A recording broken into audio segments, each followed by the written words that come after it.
जल किस जगह पर रख दिया जाए लाकर थोड़ा सा कि जीवन में कभी संपदा की कमी ना हो जिंदगी में।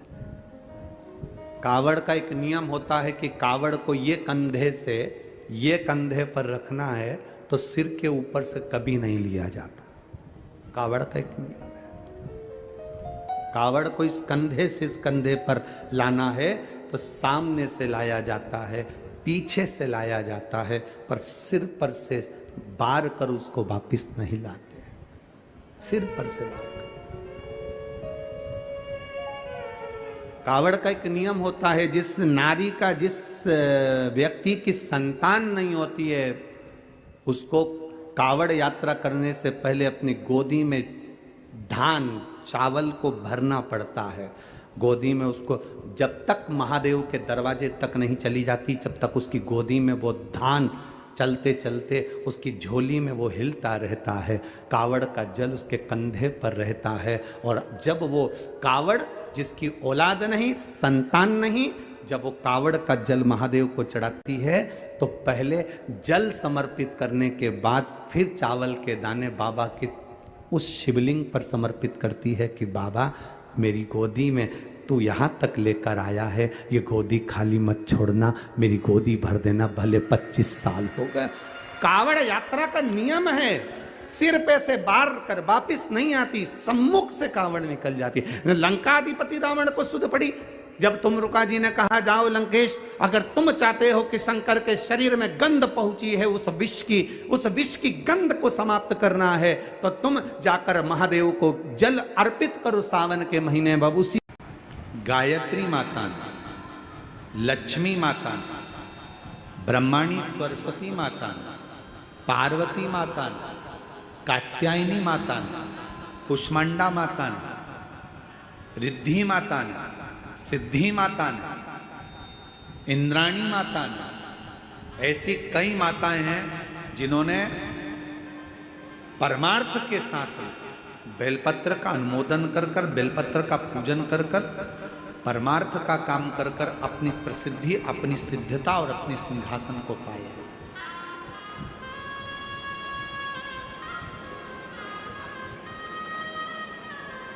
श्री गणेश जी महाराज की धर्मपत्नी रिद्धि और सिद्धि क्या ऐसे ही शंकर जी की बहू बन गई?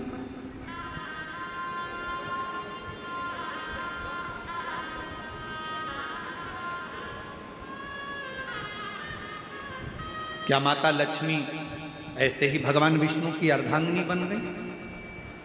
क्या ब्रह्माणी ऐसे ही ब्रह्मा जी की अर्धांगिनी बन गई? क्या पार्वती ऐसे ही शिव जी की धर्मपत्नी बन गई? ना ना,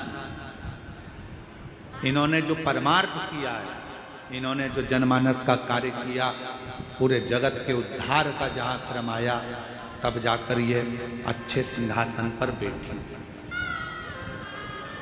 आपको यदि कोई कुर्सी मिली, पद मिला, प्रतिष्ठा मिली, सम्मान मिल रहा है, आदर मिल रहा है, सत्कार मिल रहा है तो समझ लेना कि तुमने पूर्व में और इस जन्म में कोई किसी का भला करते रहे होगे तो भगवान ने आपको उच्च पद पर लाकर बिठा दिया।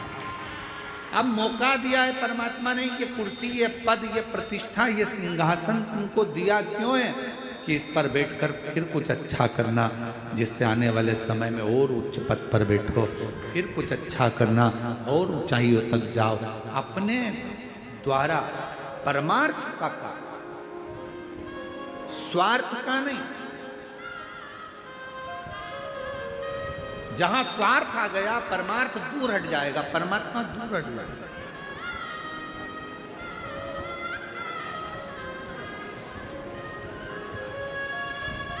मेरी जीजियां एक उत्तर दोगी क्या छत्तीसगढ़ की? अरे बोलो तो जम के, दे दोगी? ठीक है। किस घर में अन्नपूर्णा रहती है? 2 घर बता रहे हैं हम आपको।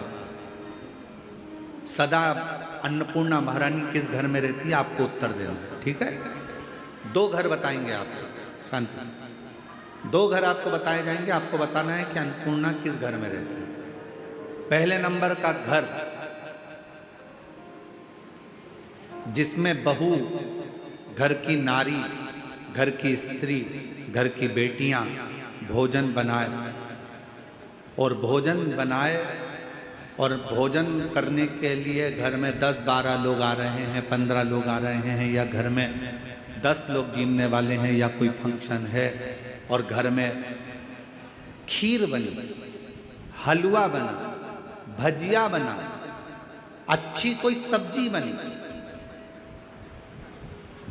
सब्जी खत्म होने वाली है, भजिया खत्म होने वाला है, हलवा खत्म होने वाला है, पूड़ी खत्म होने वाली है, और घर की नारी ने, घर की बेटी ने, घर की बहू ने, घर की माँ ने सब्जी भरकर एक कटोरी अलग से छुपा के रख दी कि अब ये मेरे लिए है, मैं पाऊं। दूसरा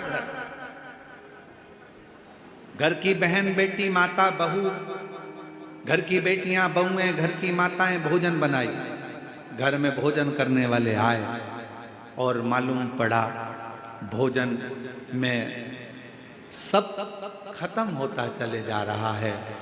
किसी ने कहा तेरे लिए थोड़ा सा रख ले, अब तो इतना सही बचा है, तो भी उसने कह दिया नहीं, इसमें 3 लोग और खा लेंगे, उनका पेट भरा जाएगा।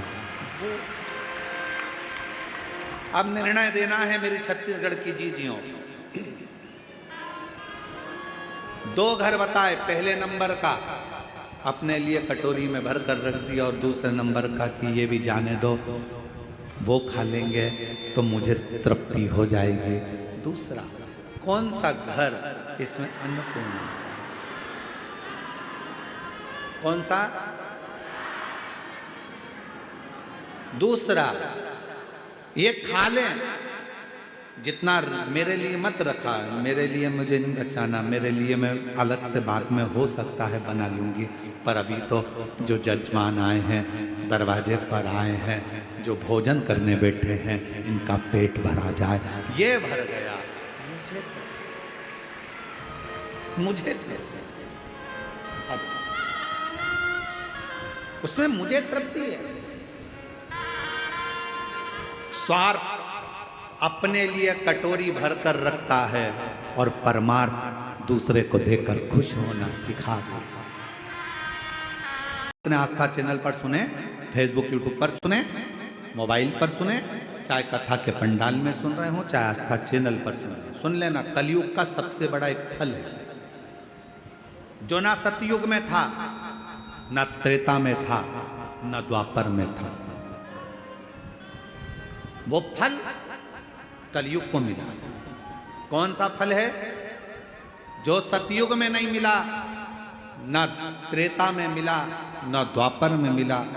कलयुग में वो फल भगवान शंकर ने कली काल के मनुष्यों को दिया है। एक अलग से ऑफर, एक अलग से फल मेरे शंकर जी ने कलयुग को दिया। कौन सा फल? कलयुग का सबसे बड़ा फल है, अगर कोई भगवान के नाम को जप रहा है, राम नाम, कृष्ण नाम, शिव नाम को जप रहा है, कोई दत्त नाम, कोई देवी नाम, कोई आराधना, किसी भी देवता का नाम अगर कोई जप रहा है,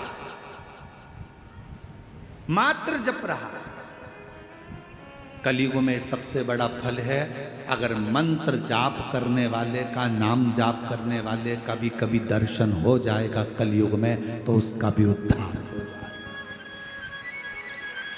ये कलयुग के लोगों के लिए है। सतयुग में नहीं था ऐसा, त्रेता में नहीं था, द्वापर में नहीं था। कलयुग में तुलसी बाबा ने लिख दिया, कलयुग केवल नाम आधारा। नाम जितना जपोगे, भगवान को जितना भजोगे, जितना नाम का स्मरण करोगे, उतना उतना संसार का भी कल्याण होगा और अपना भी कल्याण, जग का भी कल्याण हो रहा है और अपना भी कल्याण।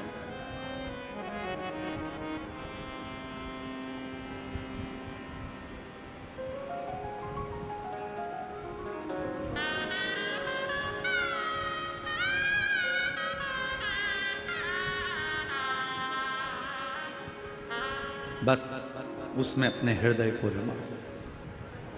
पार्वती, मैंने तुम्हारे पास में भंवरा भेजा। पार्वती, मैंने तुम्हारे पास में मधुमक्खी भेजी। पार्वती, मैंने तुम्हारे पास में अर्चन डालने के लिए बहुत कुछ भेजा, पर समझ में नहीं आया वो गया कहाँ। पार्वती जी कहती हैं, प्रभु आपकी आराधना करते समय, आपकी साधना करते समय, आपके मंदिर में जाते समय, आपकी कथा का स्मरण करते समय अगर कोई बड़ी दुख अर्चना, कुछ अगर अड़ंगा भी आ रहा है, कुछ अड़चन आ रही है, तो वो आपके भजन से, आपके स्मरण से, आपके कीर्तन से समाप्त हो जाए।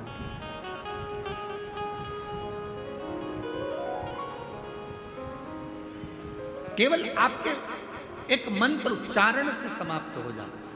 इसलिए कलिकाल में नाम की बड़ी महत्वता है। श्री शिवाय नमस्तुभ्यं, श्री शिवाय। सब बोलो, सब पूरे पंडालों से आवाज आना चाहिए। जो लोग रोड पर बैठे हैं उनकी भी, जो बाहर बैठे हैं उनकी भी, और जो सामने बिल्डिंग पर चढ़े बैठे हैं उनकी भी, और जो गाड़ियों पर चढ़ चढ़ कर बैठे हैं उनकी भी आवाज यहां तक पहुंचना चाहिए। सब बोलो, श्री शिवाय नमस्तुभ्यं, श्री शिवाय नमस्तुभ्यं, श्री शिवाय नमस्तुभ्यं, श्री शिवाय नमस्तुभ्यं, श्री शिवाय नमस्तुभ्यं, श्री शिवाय। बेलपत्र को लाकर तुम्हारे हाथ में थी, और उस समय पर बेलपत्र उस सखी को मिली नहीं थी। तुम एक गुफा के अंदर बैठकर साधना कर रही थी, तुम बालू का शिवलिंग बनाकर पूजन कर रही थी। तुम्हारी सखी ने एक बेलपत्र ला कर दी, और बेलपत्र जो सखी लेकर आई थी उसके मन में चल रहा था कि यह बेलपत्र मैं भी बाबा को समर्पित करूं। तुमने वो बेलपत्र लिया, मुझे समर्पित करने के लिए उठाया, और साथ में जो तुम्हारी सहेलियां बैठी थी उन सहेलियों से कहा, एक काम करो, बेलपत्र एक है और कोई चढ़ाने के लिए दिख नहीं रहा, एक काम करो, इस बेलपत्री में आप भी अपना स्पर्श कर दो। आप और हम मिलकर एक साथ बेलपत्र चढ़ाते हैं, बाबा स्वीकार।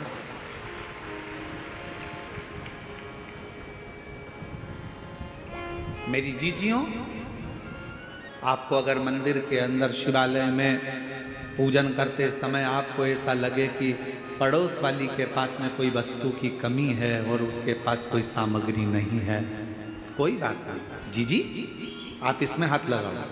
मैं चढ़ा रही हूँ ना धतूरा, आप इसमें हाथ लगाओ। मैं बेलपत्र चढ़ा रही हूँ ना, आप इसमें हाथ लगाओ। ये स्वार्थ नहीं, परमार्थ होगा। आपकी थाली में नहीं है, कोई बात नहीं, आप इसमें हाथ लगाओ, परमार्थ हो, परमार्थ।